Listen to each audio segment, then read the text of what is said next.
This is Play-by-Playcast, Is that faster than a Greyhound? the podcast about play-by-play guys, for play-by-play guys, by, I'm told, a play-by-play guy. It's a bold strategy, Cotton. Let's see if it pays off for him. Now here's the host of Play-by-Playcast, Tom Bodett. Wait, the Motel 6 guy? We'll leave the light on for you. No, Joel Godet. Joe Godet. Joel Joel? with an L. Okay, here's your host, Joel Godet. Don't worry, nobody's listening anyway. LeBron fires, and he hits! What a shot! LeBron goes to the left wing, down the left side, three ball, got it! LeBron to the line, LeBron to the lane, scooped it up and in with 2.2 seconds to go. Wheelo, looking, fires to Doherty, back to Wheelo, the three in the air, it's good! He won it! Wheelo hit a three-pointer on the sideline at the buzzer! Yes, Virginia, there is a Santa Claus, and he comes from Lubbock, Texas.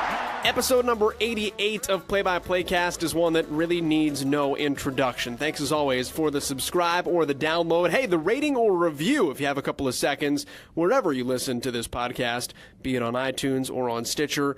However you might find us, if you want to throw a rating or a review, a couple of stars, preferably more stars than not, our way, that would be greatly appreciated. My name is Joel Godet, and this is the podcast about play-by-play broadcasters for play-by-play broadcasters, hosted by a play-by-play broadcaster. It's a professional development podcast diving into the tips, tricks, experience, stories, process, and preparations of some of the biggest and best play-by-play announcers in the business. Episode 88 is longtime voice of the Cleveland Cavaliers and a man that many would call one of, if not the best voices of basketball, Joe Tait. He retired back in 2011 after 39 years in the NBA, the Cleveland Cavaliers. He also spent some time elsewhere with the Chicago Bulls and the New Jersey Nets. But an iconic voice, and one that if you've listened to this podcast long enough, he's a guy whose name has come up on multiple occasions when talking with multiple other people on previous episodes. So as I've said in recent weeks, continuously hearing Joe Tait's name, I thought, well, we really need to have Joe Tait right here on this podcast and pick his brain about all of the things that people have told us that they have learned from either listening to him or talking to him and dealing with him firsthand throughout their lives and their careers. So that's exactly what we did. And I don't want to ramble on because we had a conversation of more than an hour. And I will say this much as a preface before we dive into it. Joe Tait is an 80-year-old man.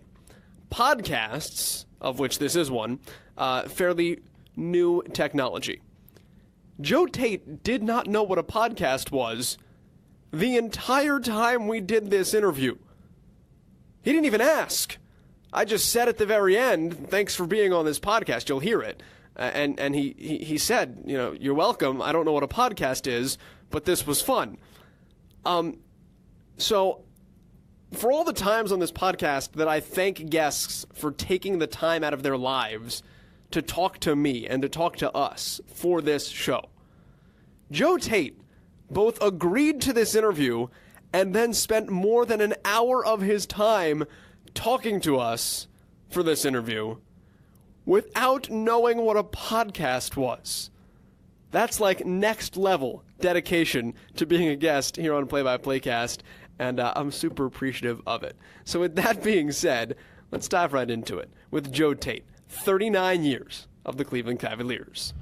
I grew up broadcasting-wise in a time where TV coverage of basketball games was limited, and if you were interested in the Cavs per se, you had to watch the radio, and that helped. I'm sure people remember me because I was the only guy that they could hear. The TV wasn't covering ball games. Even the so-called Miracle in Richfield, the television, the only TV we had in that series came from Washington, D.C. rather than from Cleveland.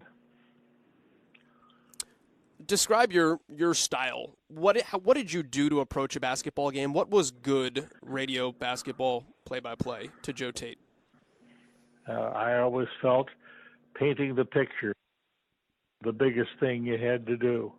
And, just a nuts and bolts broadcast. Try to let the fans see through your play-by-play what was going on.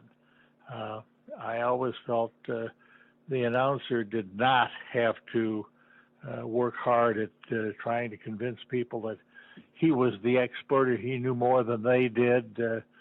I figure if you just gave them enough information, they could make up their minds themselves. And, it was just nuts and bolts basketball, which, I hear very rarely anymore. Why do you think we've gotten away from that?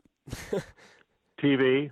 Okay. I think TV is the reason why. I think a lot of radio announcers are practicing for their next TV gig or their first TV gig. And there's also this idea that you have to convince the listener that you know everything there is to know about the ball game. And, I think that's totally unnecessary. And I also think two guys in the broadcast booth, as it were, totally unnecessary. One guy, if he's got any talent at all, can handle the whole thing. The other guy usually just gets in the way. I want to come back to that if I can in a second, because I'm curious a lot about working solo in your career. Tell me, though, when you get to the nuts and bolts and the basics of it, what's most important to you in painting that picture? Because, when I listen back to Joe Tait broadcasts, it's clean, it's crisp, you get out the most important stuff, and it's not, I don't want to say bothered, but it's not, it's not bothered by excessive detail, if that makes sense. When I hear what I need to know. What was important for you when you laid out what people need to know versus description that can maybe sometimes get in the way? As they say, it's a basic concept. Just try to. Now, if there was something that happened in the arena while you were broadcasting and there was a big uproar and all, obviously you take time to mention it and describe it if you think it's important enough. Otherwise, ignore things. Stay with the game, and just try to. I'll tell you, just in passing, what comes to mind is the fact that I worked for Gordon Gund, who owned the Cavaliers for a long, long time, and he was blind. And he told me when I first met him, he said, "You're going to be my eyes." And although I'd always felt describing the game to the point where the person who is not there can feel like he is there was important, but with Gordon, it was even more important. And in as much as he often came to games on the road and they had fixed him up with his own little 1-watt transmitter and receiving device. So, I was doing the game, but I could look right across, and there was Gordon sitting there with his headset on, and I knew he was listening to me. And so I worked very, very hard at trying to describe to him what was going on. And I even expanded it a bit because I realized the man could not see. And I would take a little time during lulls to talk about the uniform colors or what they've got painted on the floor at the arena, or things that I would think, well, maybe if I was him and sitting here, I'd want to know or see thus and so. And then I'd talk about the banners in Boston and how many are hanging up and who they are and so on and so forth. So he had a great influence on my basketball broadcasting career because, as I say, I knew on most nights Gordon was there, and if I had no other audience, I had him. And in as much as he owned the team, that was important. Did he ever give you, I guess, what kind of feedback do you get from a guy like that? Did he ever tell you, hey, this is what I want to know, or I appreciate you putting this into it? He was very complimentary all the time, and appreciated the way I did the game, so on and so forth. The only critique, if you will, that I ever got from the man was during a period of time when the team was not doing well. I came on one night and said, well, folks, Kmart has blue light specials, and tonight the Cavaliers are going to have another blue seat special. And he finally stopped me and he said, you know, that thing about the blue seats, he said, the first time I heard it, he said, I laughed because I thought it was funny. The second time I heard it, I thought, you know, it's not so funny anymore. The third time I heard it, he says, I'm going to tell Joe, hey, knock it off. You beat that joke to death. And he was right. And I knew when I said it more than once, it was a mistake. And so I knocked it off, obviously. I guess there's something to finding the right amount of humor and personality mixed in with all of the nuts and bolts in there. Well, when you're working for a team that on occasion would lose 60 games, yeah, you'd better have a sense of humor.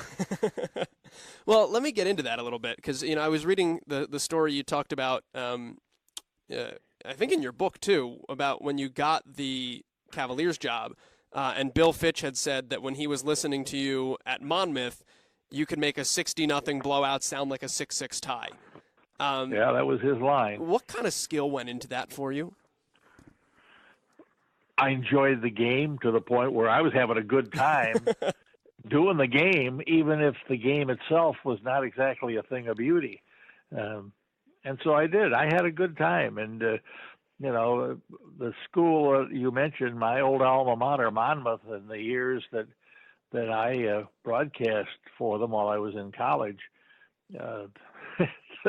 I think in the 5 years I was there, they won 7 games, and it was tough, and it was one of those things that I tried to enjoy, and I did enjoy it, and I think the enjoyment came through even if the wins did. And I wasn't going to be critical either. I wasn't going to sit there and second guess the coach because I knew that he had very limited talent and probably nobody could have squeezed out more than 7 wins in 5 years. And this might sound like a cynical question, but what's the enjoyment that you take from that, and then how do you convey that through it? If you're going through a tough season, most fans would say, well, this isn't very fun. What's fun about it to you, and how do you make that fun for the listeners so that they get engaged as well, and they hang on your every word for seasons that don't necessarily go the way that the fan wants? Well, I just have a good time with it. I think the key is I thoroughly enjoyed what I was doing, and I'm sure we're going to get into this before you and I finish today. But as things went along and we got down to the Q and into the latter days of Gordon Gund, and then the Dan Gilbert regime started, mm-hmm. It wasn't that much fun anymore. And I had to work. I went back to the old days of listening to tapes. It's like a ball player's in a hitting slump, and he goes and looks at video of when he was hitting 380 and try to figure out what he did wrong. Well, I used to sit down with tapes, listen to tapes when I knew I was just enjoying the heck out of it, and try to figure out, why. I knew why. I didn't enjoy it that much anymore, but I wanted to see what I could do to keep up the level of my broadcast in terms of having a good time and having fun and staying with the basics. And it became work. I must tell you, in all honesty, it really became work. What did you hear when you sat down and listened back and tried to, hey, what made this great? What made this fun? What'd you pull from those sessions? Just how to, as I say, the ball player, he sees, oh, yeah, I got a little hitch in my swing there. I got to eliminate that. Well, I could hear things that I was saying that were a little on the negative side. I wasn't ripping, but my current tenor was coming through, and so I worked very hard at eliminating that because the people back home who can't get to the ball game obviously they don't need to know that, and they are probably dialing in after 30 years because I do it a certain way and they enjoy it. And I had to get back to not forcing you can't force it, but just to try and get back and forget the rest and just do your job. Let me ask you about the calling game solo. I obviously think you liked it better that way. What did you like best about doing a game solo and by yourself? Well, I think that's the way it should be done in basketball. The pace of the game, now even more than before, was such that one guy can cover it all. If you got a fella to do the pregame and the halftime, that's all you need. The rest of the time, you've got commercial things you have to take care of. You have statistical things you want to include, plus the play-by-play.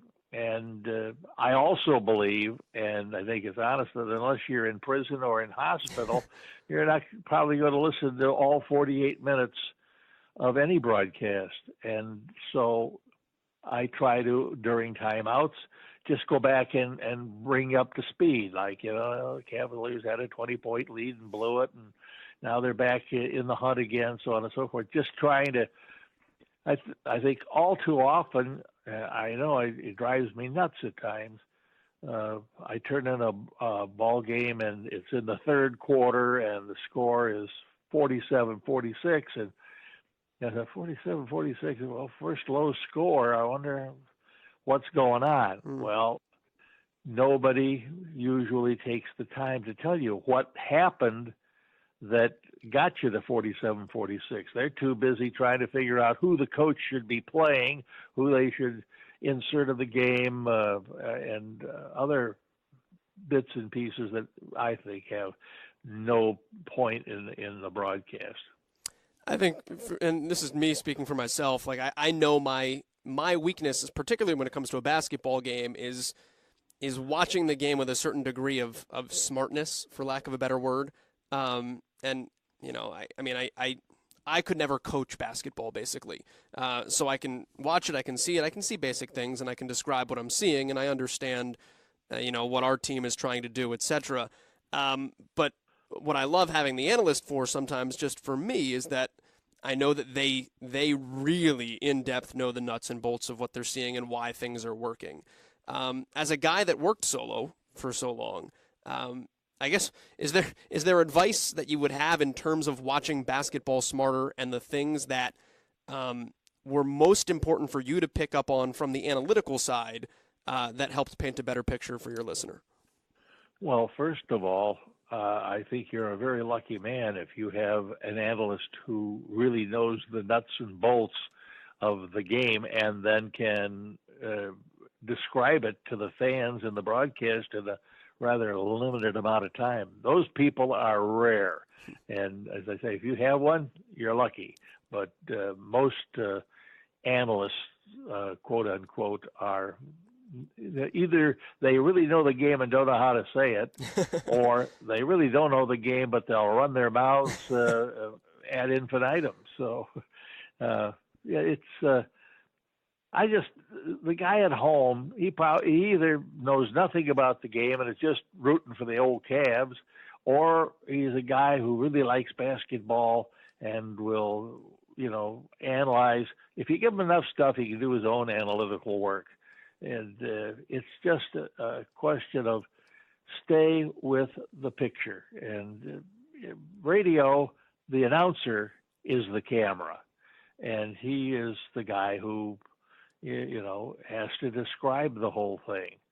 I know in television, and I did enough TV basketball, that the camera is the camera, and the guy sitting there should have the smarts to support the camera. The camera is doing all the heavy work.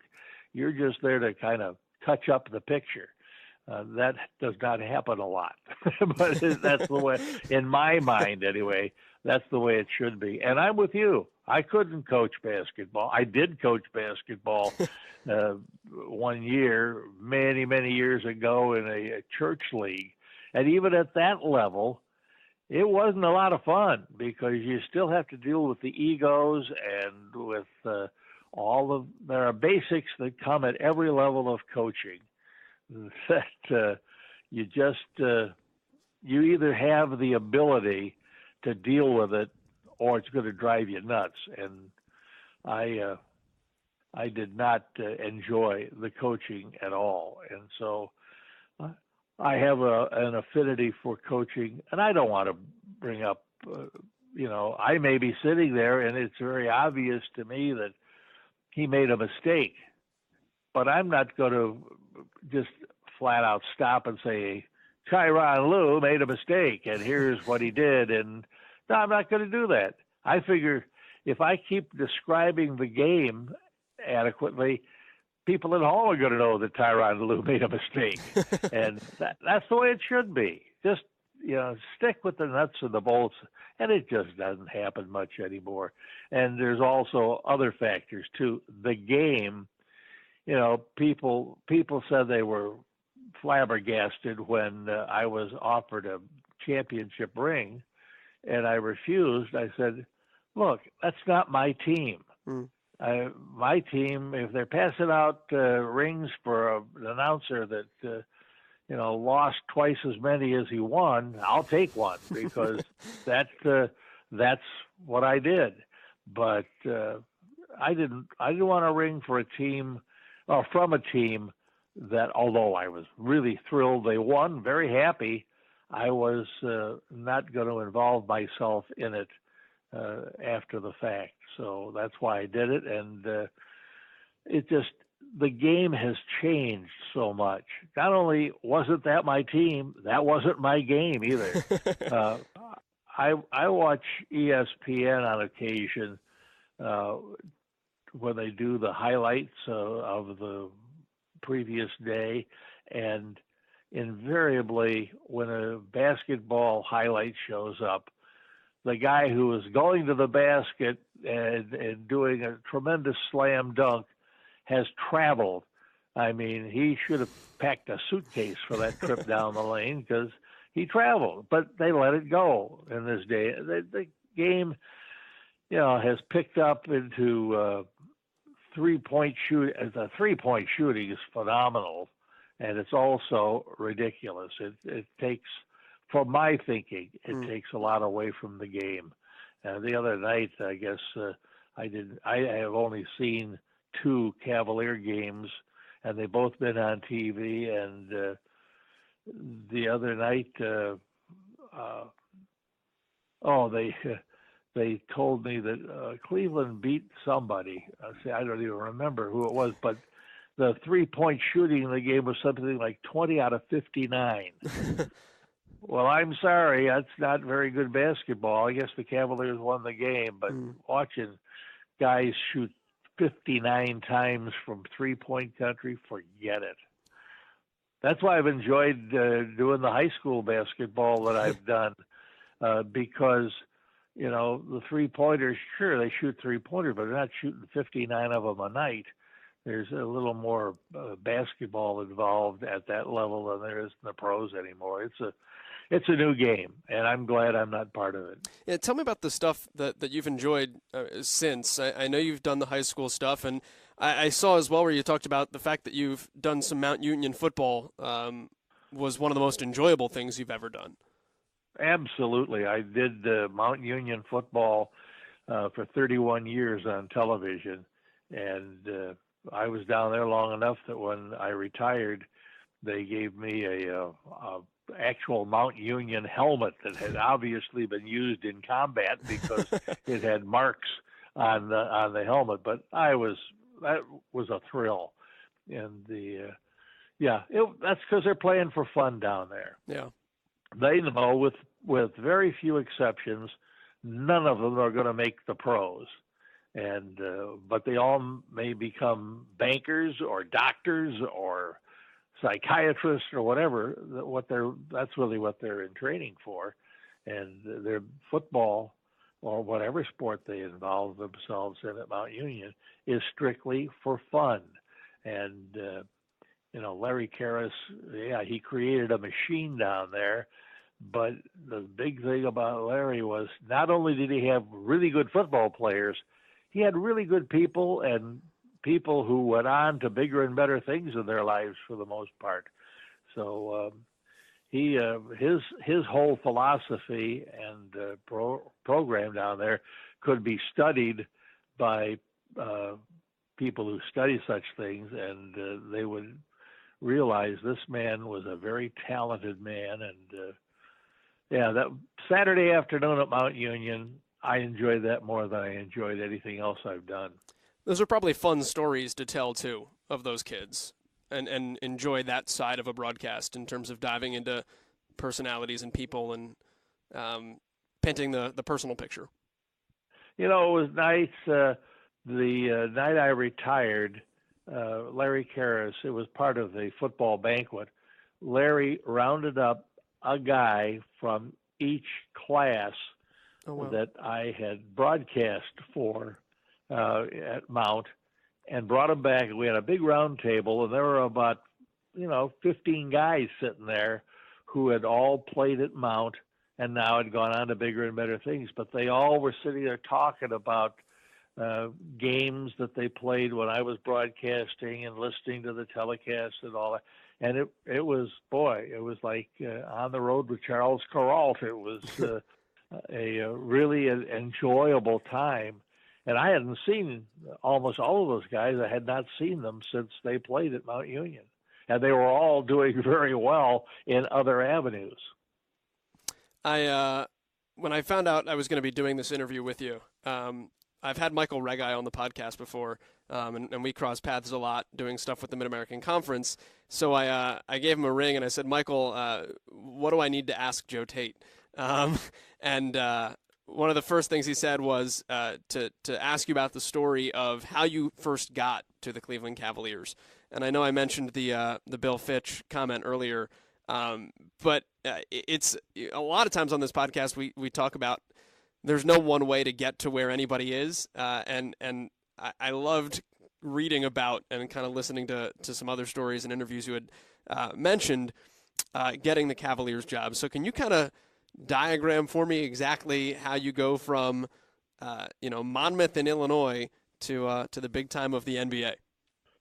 Well, if you were going to really follow me from Monmouth to Cleveland, you'd need a Rand McNally atlas, because like so many of us in broadcasting, you're not going to just be at point A and go to point B. You're going to do a lot of it. I started out at Monmouth. Then I went to the Army for 3 years. I came back to Decatur, Illinois. And you broadcast in the Army too, right? Oh, yeah. We built our own radio station over in Turkey and broadcast the softball games and anything else we could find to broadcast, soccer and so on and so forth. Was it like the Army games, or was it local games and things? No, like that? it was fellas who were playing at the on base. On base at the time. So we even did a grand opening from the PX, like they do, at some radio stations when a new market opens up or a new supermarket. You send your team out and they sit there and interview customers. Well, we did the same thing. We sent our broadcasters down to the PX and did a grand opening. And although some people just laughed at us, there were a number of them that said, hey, you know what? It reminds me of home. Yeah. And that was good. That was good. And we had a tremendous collection of people there in Turkey. It was just a little 1-watt transmitter again that covered the top of the mountain we were sitting on. And we got a Hammerland receiver from the Navy, and we pirated everything. We opened with the Indy 500, and we did football, basketball, anything we could grab off AFM. We stole and put on our air. But now I understand, although they've turned the whole thing over to the Turks, and I'm sure there's not much broadcasting going on there. But AFN actually did take it over after I left and made it part of their whole system. Well, anyway, after I came back from the Army, I went to Decatur. Then I went up to Rockford, Illinois. Then I went down to Frankfort, Indiana. Then I came back to Rockford, Illinois. Then I went down to Ohio University to be an instructor and broadcaster for the Bobcats, and went back to Bloomington, Illinois.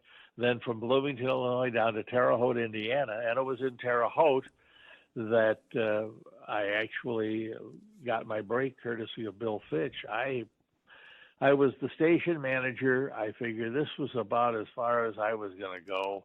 You know, I during that whole montage, I'd spent on a lot of tapes and stamps on trying to find another job or a better job or a broadcasting sports job, and had close calls, but didn't land. So I figured, all right, let's settle down. Got the family.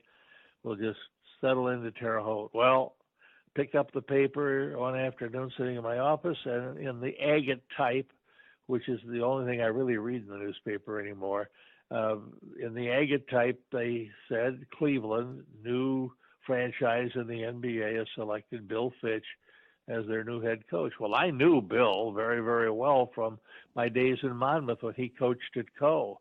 In fact, he was my halftime guest many, many times.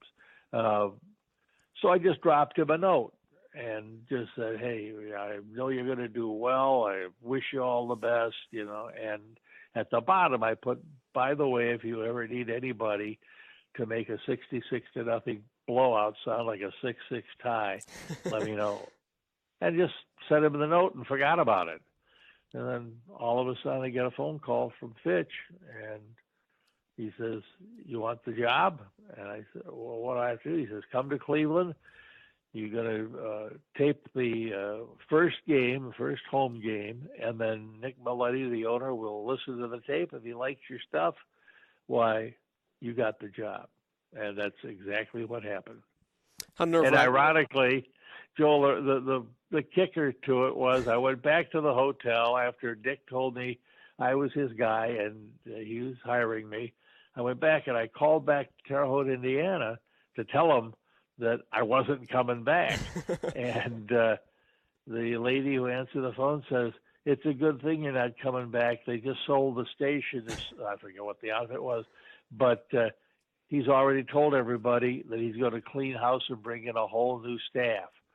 So there you go, Terre Haute went out the window. That's typical broadcasting. And I would have been looking for another job anyway. So it worked out well in the long run. How nerve-wracking was doing that tape? Yeah, I have to admit I was nervous. I was, I realized that this one taped broadcast was going to probably determine what chance I had in pro sports. And on top of that, they put me in the hockey booth at the end of the old Cleveland arena as opposed to a typical broadcast position. So I was looking at a basketball game from a position that's not really that conducive to broadcasting basketball, although over the years doing numerous high school games, more than once I broadcast basketball games from the stage at the end of the gymnasium, so I had seen that perspective before. But I was nervous, and I heard all the bad moments and didn't know about the good moments, but I gave the tape to Bob Brown, and he gave it to Nick, and Nick gave me the job. How is NBA, and this kind of goes back to the beginning where we just talked about how broadcasting has changed a little bit, but just how has the landscape of NBA broadcasting changed from back then to now? Landscape's a great way to put it, Joel, because they have, every place that we broadcast from, when I came into the league, it was a good position. Some were better than others. I always hated to sit on the floor. Referees, coaches, players coming in front of you, and it makes it more difficult to broadcast. But at least you were in a centralized location. Well, then somebody got the wise idea they could sell the seats along the court, and the radio was the first thing that got bumped out. And then we started showing up in arenas all over the league in sometimes ridiculous spots. In Boston, they put us in a corner elevated about 15 rows. Terrible, terrible place to see the game.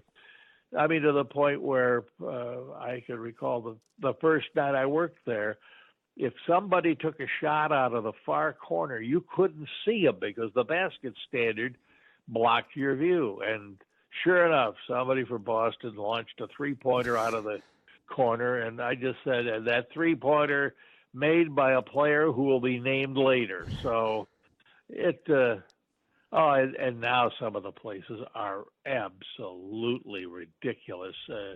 They're very, very high and usually off center, and it's extremely difficult to do the games to your best ability when you have to worry about working off a TV monitor. And I guarantee you there are places, for instance, Dallas, you do a lot of the game off the TV monitor because you are so far away from the floor, it's even difficult to tell who's who.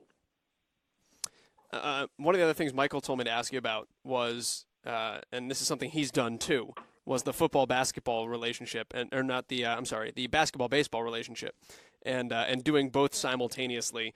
And when he was on the podcast, we talked about stories where he would do one game in one city and another game in another city in the same day. What was it like for you for almost 20 years, particularly in those early months of the baseball season, balancing being with the Indians and the Cavaliers? Yeah, you could throw the hockey team in there as well because I was doing the old Cleveland Barons in the American Hockey League in addition to the basketball and then the baseball. And I don't know, I was young and foolish, and I guess it didn't bother me. It was fun. It was really fun. It was kind of a challenge to do it and do it well. And so after a while, it wore me down. Usually about the All-Star break in baseball, I would really start to get a little worn down. And so I needed the All-Star break more than anybody else did just to kind of take some time off. What did you enjoy most about baseball that was just different from broadcasting basketball? I think if I am honest, and I will be honest, I think the thing I enjoyed the most was working with Herb Score on radio for 7 years.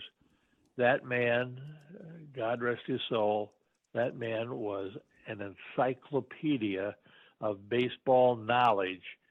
And there were so many times that things would happen on the field, and Herb would say, well, here's what happened, and he'd tell you about it. And then about 3 innings later on the squawk box from the press box, somebody would reiterate what had happened, but Herbie had it nailed down when it happened. And we just had a great relationship. It was one of those times that you just knew it was right. Two guys that really fit together well. We had very little to do with each other away from broadcast. I mean, he'd been in the league for a long time, so he had friends and places to go and did. And I have always had an affinity for trains, so we had one rental car. I chased trains all day, and he'd chase a good dinner at night. So it worked out well. But Herbie taught me so much baseball in the years I worked with him. And I told him many times, I said, boy, if I ever owned a baseball team, you would be my general manager right from the get-go, because you have, number one, a good eye for talent, and two, a knowledge that I really took advantage of. I have had few partners. Al Menendez when I did the New Jersey Nets, Ed Ingles when I did the college game of the week on CBS. Those two, along with Herbie, were the three guys that when you sat down with them, you just knew you were in the right place with the right guy. And chemistry really came right to the front. You know, we talked about doing basketball solo. Baseball is so predicated on that relationship, too. Can you kind of tell me a little bit about how that would kind of play itself out on air and creating that relationship with Herb and you know, it sounds crass to say it, but like utilizing one another on the air to get the best out of each other when you were doing Indians games. How did you best do that for the time you guys were together? Well, my philosophy was I almost knew that Herbie had something to throw into the broadcast, and when I felt that, boy, I gave it to him and let him do his thing. Yeah, baseball is a much more relaxed play-by-play sport, and you really take advantage of the other guy, and it. I don't know. It's a chemistry that it's just there, and I had the. Now, by the same token, when I did TV baseball, I had the first 3 years I had Bruce Drennan, which was an experience unto itself. Bruce does TV talk sports in Cleveland, is one of the most unique characters I have ever met in my life. But boy, it was like going to the rodeo with Bruce, because you didn't know what he was going to say or what was going to happen. Then they got the right idea, I shouldn't say the bright idea, of Reggie Rucker, who was an ex-Cleveland Browns football player, and they put him in the booth for 2 years with me. And, Reg was learning baseball at the pro level while he was sitting there with me. I remember early on, we were in Baltimore after a game, and Reg had left his overcoat in the clubhouse, and the Indians had been massacred that night. I felt like 12-2, and Reg went in to get his coat, and when he came out, he had this amazed look on his face. He says, "Those guys are in there eating like there's no tomorrow. They're really chowing down." He says, "They just got murdered 12-2. I remember at the time, one of the sports writers who was there just looked at him and said, "Welcome to baseball." And because with football players, if they got beat 36-0, they were not in a mood to eat. Baseball players are always in a mood to eat. It's just something you learn. But Reg, I enjoyed my 2 years with Reggie. I learned a lot about the NFL with talking to him, but he was not a baseball announcer, no way. And then I got a hold of a guy who was a real baseball announcer, Jack Corrigan, and Jack, of course, has been the voice of the Rockies for years out in Denver, and he is the consummate pro. And so obviously it was not difficult to work with him. I read when you retired, you still had all 3,000+ scorebooks and scorecards from your games. Yep. Do you still have? Do. They're in a big box in the basement if you want them. I might take you up on that. Why'd you hang on to them all? And how much do you ever go back and look at them, or did you ever go back and look at them? I think the term is anal retentive. I am a pack rat. And in fact, that's one thing in retirement that I have been doing, and begrudgingly, but doing, and that is going through all this stuff and getting rid of a lot of extraneous. But I still haven't divested myself of all of those scorebooks. And I just saw yesterday, I picked up one and was just browsing through it. And there's a lot of stuff down there in the basement that's still got to go before I go, or of course when I go, it will definitely go. Does it? I don't know. Does it do anything for you to look through them? Like, do you relive memories of games? Like, will it come back to you when you just start flipping through and looking at stats of things? No, basically what I do is look at names and recall fellas that I really enjoyed knowing in baseball. Tommy Ragland, Horace Speed, Jack Brohammer. You're not going to find them at the Hall of Fame, but they were really good guys trying hard to make the league and stay in the league. And yeah, that's what I read the names. And then on the other side, the other team, I look down and think, oh, who was that? There's a name I should remember, and I don't, and so on and so forth. But yeah, I don't spend a lot of time gazing at them. But if I'm down in the basement, invariably I will go over and pick up a book at random and just browse through it because it does bring back memories. It sure does.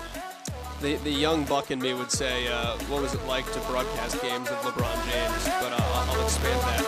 And are there other people that you most enjoyed being able to cover and being able to watch in any sport that you did in your career? Oh, yeah. In basketball, I happened to get in on the end of Oscar Robertson's career. And although Oscar was kind of a shadow of his former self, you could still see that the man had great talent. It just that, and I found this out for myself, that as you get older, things don't come as quickly as they used to.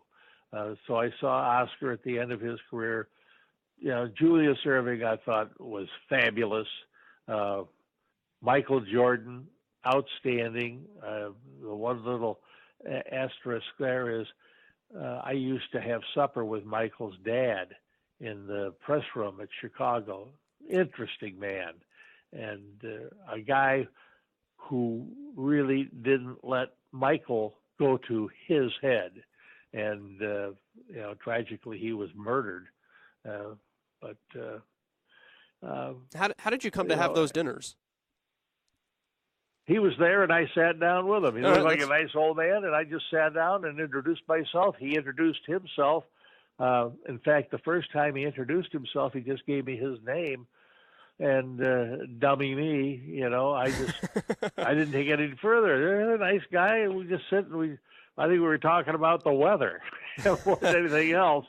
And just like, I'll tell you, when LeBron came to the Cavaliers, his mom, whom I'd heard all kinds of horror stories about in terms of being a wild woman at ball games, and I probably had as many meals with Gloria in the team get-togethers as anybody. We got along great.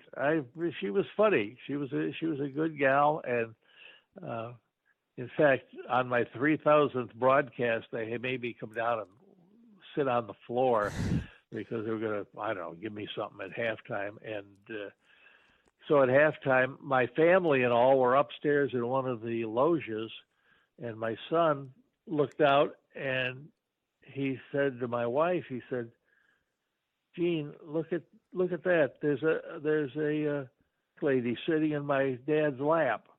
And Gene looked out. She said, "Oh, that's just Gloria." And my dad came to me, or my son came to me later. He said, "Dad, who's Gloria?" I said, "That's LeBron's mom." So, no, she and I don't know, we just enjoyed a passing relationship, but she was always fun to talk to. And she and LeBron came through hard times. And so I guess we all, unless we have walked in the same shoes, can't really appreciate some of the stuff they had to do just to stay alive. And, LeBron is truly one of the greats to ever play the game. I think if you ever got a team of 5 LeBrons together, or 5 Michaels, or 5 Larry Birds, the 5 Larry Birds would not be a pretty thing because the game would probably be about 50-40. But 5 LeBrons, you'd never lose because LeBron doesn't like to lose. And I'm sure the recent problems the team has been having is probably playing on his mind as well.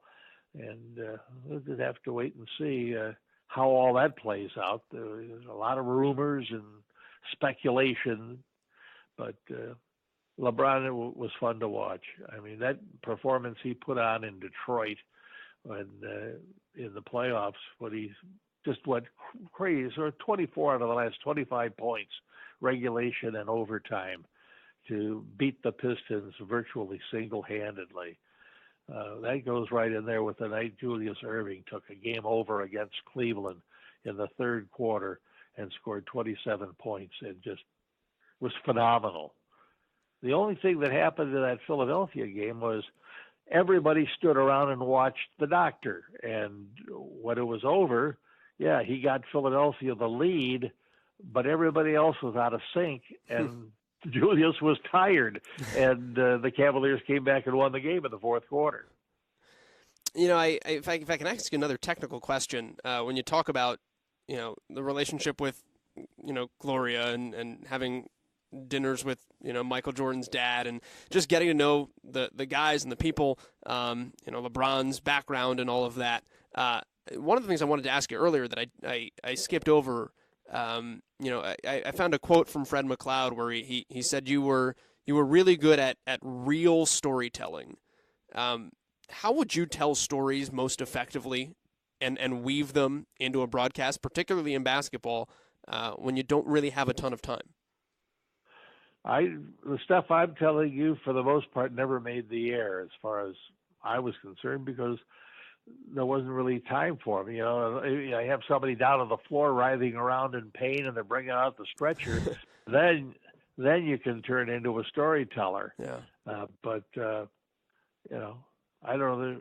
You're probably not old enough to remember Wade Hoyt, who was the broadcaster in Cincinnati for years. Everybody would pray that it would rain on the Cincinnati Reds, because that would give Wade a chance to tell his stories. And he was one of the great storytellers in the history of baseball broadcasting.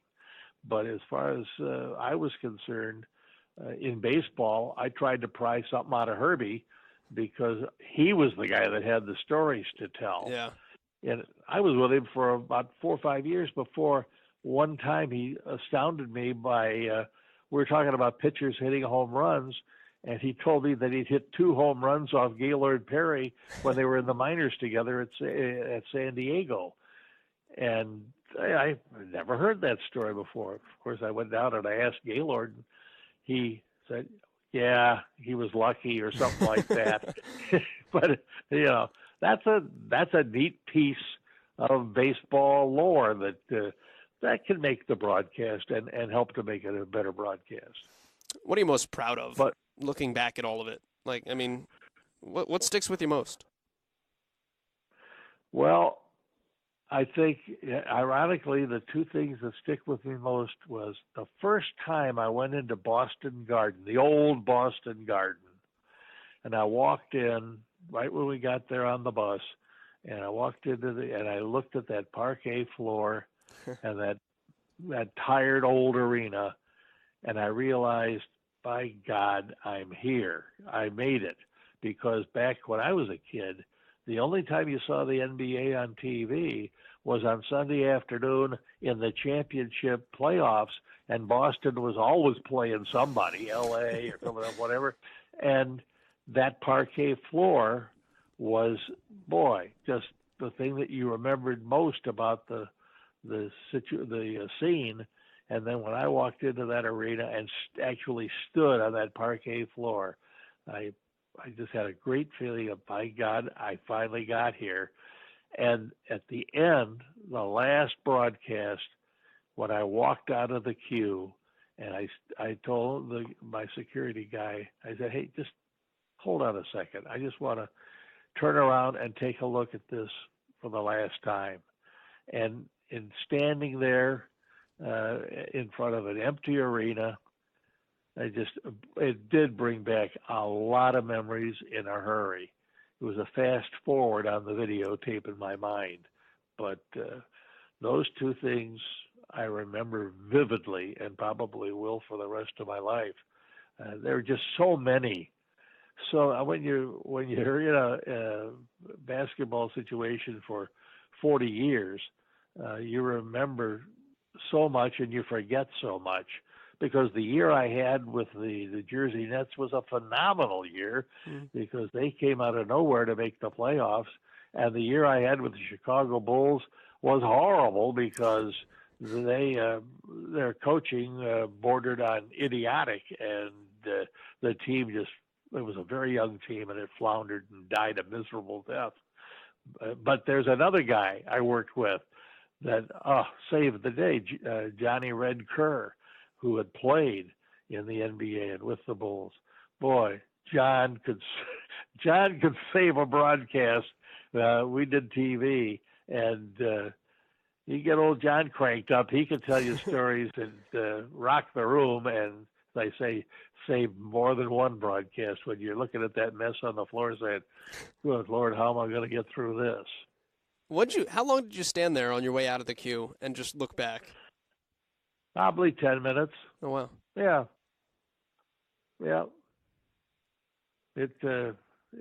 I've been back twice. I was down there for Zdrunas Ilgauskas' retirement because he is one of the most memorable players that I have because of what he went through physically to play in the NBA. He could have grabbed the money and run and gone home and bought Lithuania, but nope, he hung in there. He had I think 7 operations on his foot and came back and had a solid career. So I went down for his retirement when they put the banner up there. And then they had I guess they couldn't figure anything else to do. So they had a 40-year reunion of the Miracle in Richfield team, which I really enjoyed because most of the guys came back, and that was most enjoyable.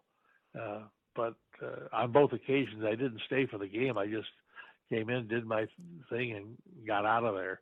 And it was a big part of my life at the time, an enjoyable part of my life, and I have no regrets. I'm not looking back.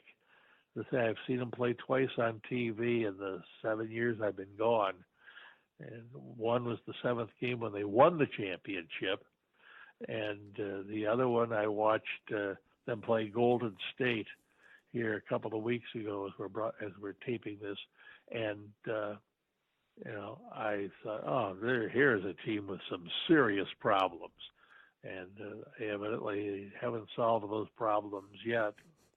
Hopefully they will. I have nothing but good things to say about the Cavaliers. I have nothing but hopes that they're going to win more championships, but it's not my game anymore. Unless they start playing the games in my driveway, I will not be involved. I have 2 more quick questions for you, if that's okay. Sure. The first one, and kind of randomly, but where did you come up with wham with the right hand or wham with the left hand? That came when one night Hot Rod Williams took the ball and went down and really hammered one home, and it just popped out. I just said, wham with the right hand. All right, and my engineer at the time, David Dombrowski, who has now risen to the heights at the Q in terms of broadcast management, he said, that sounded pretty good. You ought to maybe do that once in a while in your broadcast. Well, at the time, WQKT in Worcester was doing a lot of high school ball, and they would play the tape of the Cavs game back after. So I had a chance when I was driving home to listen to the broadcast. It made for a good time to critique. And so I heard that wham of the right hand, and I agreed. I said, yeah, that sounds pretty good. And so that's how it got started. And, I used that for the rest of my broadcast days. And last thing for you, is there anything I have not asked you or should ask you that I haven't and should? No, I mean, I think we've spent a lot of your time, but it's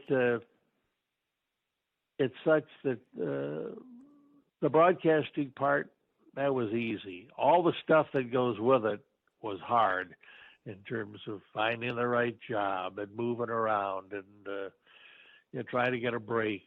And then when you're there trying to stay on the straight and narrow and avoid the temptations that come with travel and all that sort of stuff. So it's a career that I have enjoyed immensely.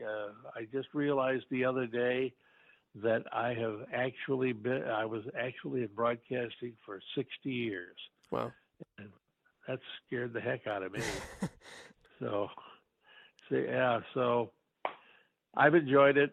It has certainly given me a good life. I'm not exactly buying mansions these days, but at least I've got a nice home, and I can concentrate on things that are far more important than basketball.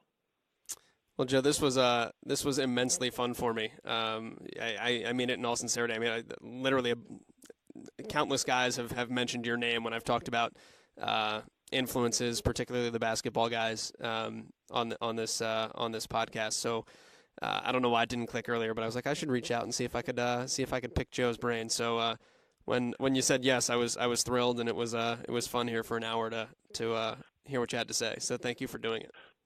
Well, that's quite all right, Joel, and just show you just where I am in terms of modern things.